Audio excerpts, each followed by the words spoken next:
សូមស្វាគមន៍មកកាន់ Cambodia Flash News ឆ្នាំនេះសត្វស្លាបទឹកបានបន្តពូជនៅតំបន់រ៉ាមសាបឹងទន្លេសាបមានចំនួនកើនឡើងច្រើនជាងមុន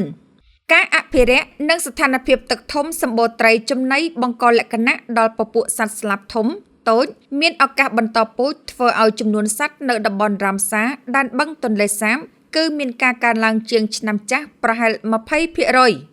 តាមការបញ្ជាក់ឲ្យដឹងពីលោកកុដបរ៉ាន់ប្រធានមន្ត្រីបរិស្ថានខេត្តបាត់ដំបងបានប្រាប់ឲ្យដឹងនៅថ្ងៃទី21ខែតុលាឆ្នាំ2025នេះថារយៈពេល2ឆ្នាំចុងក្រោយនេះក្រុមយុទ្ធនាការគាំទ្រដោយកងកម្លាំងចម្រុះរបស់គណៈបញ្ជាការស្រុកខេត្តស្របគ្នានឹងឆ្នាំនេះទឹកបឹងទន្លេសាបឡើងធំពោពេញទៅដោយចំណីផងនោះបានបង្កលក្ខណៈដល់ការបង្កកំណើតរបស់ពូជសត្វស្លាបទឹកទាំងអស់បានធំធាត់លឿននិងមានការរីកចម្រើនច្រើនជាងបណ្ដាឆ្នាំមុន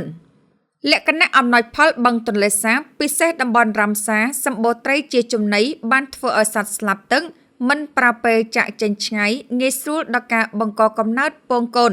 បច្ចុប្បន្នទាំងមន្ត្រីជំនាញទាំងកងកម្លាំងគណៈបញ្ជាការកំពុងរឹតបន្តឹងបទល្មើសនេសាទរួមទាំងការឃ្លាំមើលការបរបាញ់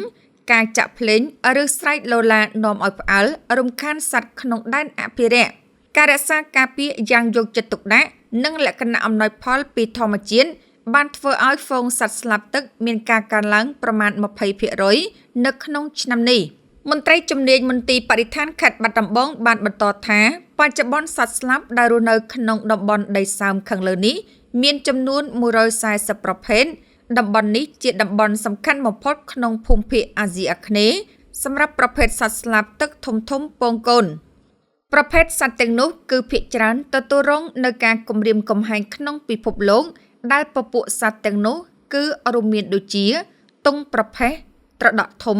ត្រដក់តូចរនាលពណ៌រនាលសស្មោញពពុលទឹកនិងអកត្រីក្បាលប្រភេទជាដើមអរគុណសម្រាប់ការតាមដាន Cambodia Flash News